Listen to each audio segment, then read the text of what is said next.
Hello, everybody. So welcome to a new series of videos covering the first anime I ever watched, Sailor Moon.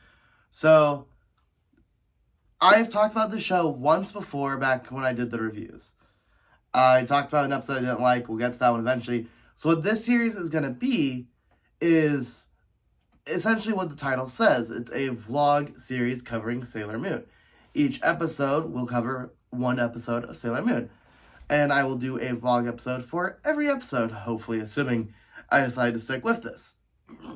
I want to get a couple things out of the way before I start talking about the first episode, though, and that is, first off, I watched the dub.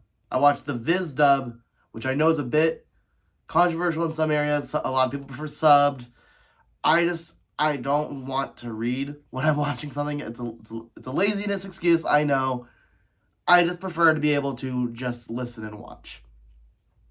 I prefer the Viz dub over the Deke dub because there's no censorship. So I don't have to worry about the plot points changing.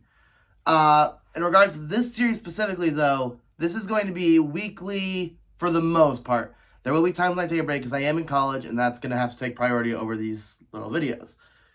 But eventually, I do want this to culminate into a bigger video. Particularly, I'm thinking about doing either a ranking video for each season or one huge video where I rank all 200 episodes. Which of those I pick is going to depend on how I'm feeling at the end of season 1 of the vlogs. I've always struggled to consistently upload videos, so this kind of easier format should make that easier for me. I can record multiple episodes in one day or just quickly make one. These are not going to be heavily scripted. They are just simply going to be outlined. I got a computer on the other side of this camera right now that's kind of got my bullet points laid out for me. So, with that said, episode number 1. This episode does exactly what you think a first episode would do. It establishes stuff. This episode is primarily used to establish the concept, the characters, the setting. Everything you need to establish is established here. You get to know the villain, you get to know who Usagi is, everything like that. You find out that Usagi is a bit of a klutz. She's not very smart, she's a little careless, but she's got a big heart. Jadeite is the loyal minion who has a very high self-esteem. He's going to get the job done, he thinks he can do it better than anyone else. You introduce Luna, who is the mentor character. She's the wise cat who is super strict and very serious, which contradicts with Usagi's careless nature. She establishes the plot of the show. Your goal is to find the other Sailor Scouts and our princess. Who's the princess? We don't know yet, but you're going to find that out. Everything that you need to establish is established, and they do it very well. I particularly like how they establish Luna, which I'll go more into when I discuss the plot of the episode, but Luna probably has the best character establishment outside of Usagi, who just fantastic introduction. It starts with her late to school, rushing. She's kind of a bit of a jerk to her mom, but then apologizes because she doesn't mean it. And it culminates in her getting in trouble in class. This all leads to a lot of knowledge. You immediately know what Usagi's about. I want to say, though, one of the things I really like about early Sailor Moon is how lighthearted it is. This show does get serious at certain points, and there are moments where it's a little darker. It never to like the extent of other shows I've watched, like Soul Eater or Full Metal Alchemist, but it does occasionally get into that territory. But I really like Sailor Moon when it's lighthearted. I like the other stuff too, don't get me wrong. But there's a lot of jokes and silly moments as Usagi goes through this day, suffering the consequences of failing a test badly. Like, she got 30% on this thing because, well, as Mamoru said, looks like you should have studied more. Her friends about this, Umino and Naru, are quite funny, though I am generally not a huge fan of Umino. I don't hate him, but he's always just kind of a character that's there, never really benefits the plot except for one storyline that I'm sure I'll get to. But Naru's a really fun character. She is always there, just really supportive of Usagi, but doesn't necessarily condone her. She's like, I mean, she mentions how Usagi, you gotta have more self-control, but she also doesn't, like, trash on her about it. It's great. In regards to the plot line, however, So this is the first episode to establish the main formula of the show. As you'd imagine, it's the first episode. It's going to establish that. So what is the formula? Well, Sailor Moon in this case, but sometimes another scout or a friend of Sailor Moon's, has a problem usually relating to their self-esteem. Usagi's upset that she doesn't have better grades. Other episodes, she wants to be prettier. She wants to be skinnier. Which we'll get to that. That's such a dumb plotline though. And just she wants something to make herself feel better. Well, then a monster comes by that is attacking something related to that self-conscious issue. For example, in this episode, Usagi wants jewelry to be prettier. So the monster attacks the jewelry store.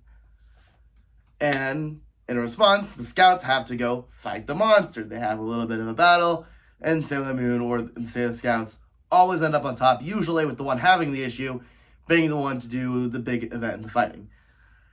In terms of this one, that means Usagi gets to do the big thing. Granted, here, she is the only one who can do the big thing, because there's no other Sailor Scouts introduced yet.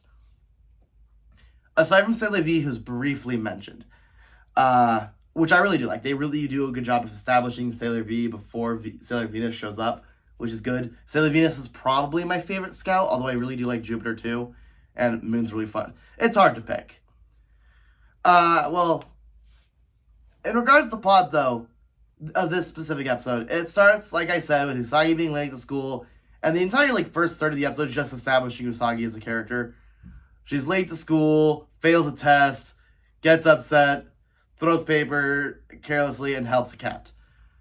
That cat was Luna, who then sneaks into Usagi's room to introduce herself. Luna is a black cat who has some magic abilities and can talk. She is essentially the mentor of the Guardians, along with Artemis, who we'll get into later. He's not introduced for a while, though. So, the dynamic between Luna and Usagi is probably one of my favorite things about this show. Those two are just so funny together, with Luna being the really hard, serious character, and Usagi just being the most careless person in the world. It's really funny. I really dig it. Luna explains the goal to find the princess and everything, and Usagi doesn't take, any of this seriously at first, because she's like, oh, well, I don't care. I don't believe you. I think this is just a dream. That is until Luna gives her a brooch, when she still doesn't take it seriously, but now she believes it might be real. The only time she takes it seriously is after she transforms and finds out that Naru's in trouble. She only really believes her to help her friend, which I think is a great plot point. Really good character development there. She doesn't care initially until she finds out someone's in danger. Well, it turns out that Naru's been attacked by a monster that is imitating her mom, which, as you can imagine, is not ideal. You don't want that happening. Very bad situation for everyone around. So this leads into Sailor Moon's first fight, which I freaking love this first fight. Sailor Moon does not know how to fight here. She just runs. And Luna's like, what are you doing? What are you doing? And I'm just here what are you expecting? You found a random girl who helped a cat. Why would you expect this girl to know to fight? Presumably you might have been watching her and you should have realized by now, this girl don't know how to do much at all. Luckily, another great character, Tuxedo Mask, shows up, throws a rose at the enemy, and is like, crying won't solve your problems. To which Sailor Moon responds promptly, bet, cries, which apparently creates a sonic wave. I love this freaking attack because they use it once after this. It gets used twice in the entirety of the show. And it works here, but it's she never uses it again, and it comes right after saying crying won't solve your problems. It's great. It's great. So she cries, solves her problem, and uses the Moon Tiara action, one of the most iconic attacks that she has, to defeat the enemy, turning her back into dust. And the problem gets resolved. But there's one other thing I want to briefly mention, and that is the transformation. If there's one thing you know about Sailor Moon, one thing anyone knows about Sailor Moon, it is the transformation scenes. They're so iconic. They're really well animated. The music is great. It really gets you hyped up, and I love these scenes. I can really see why it's been referenced in everything from Star Wars: The Force of Evil to The Amazing World of Gumball. It's just amazing transformation scenes. It's iconic for a reason. Another video idea I have, in fact, is ranking these transformation scenes. But I'm not going to get too far ahead of myself because I already got a lot of things in the works.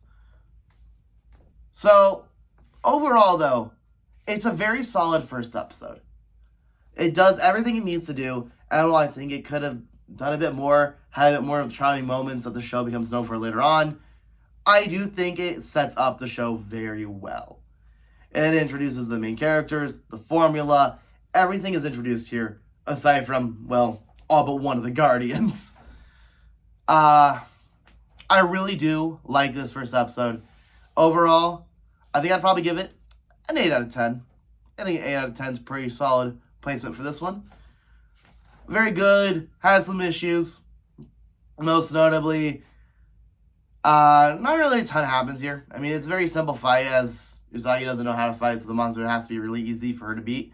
Which is not necessarily a flaw, but it's one of the lesser interesting monsters, so... And that really kind of brings it down. The interactions between Luna and Usagi are fun, but there's much better interactions between Usagi and some other characters, and even Luna later down the line. It's a good start, but this show has a lot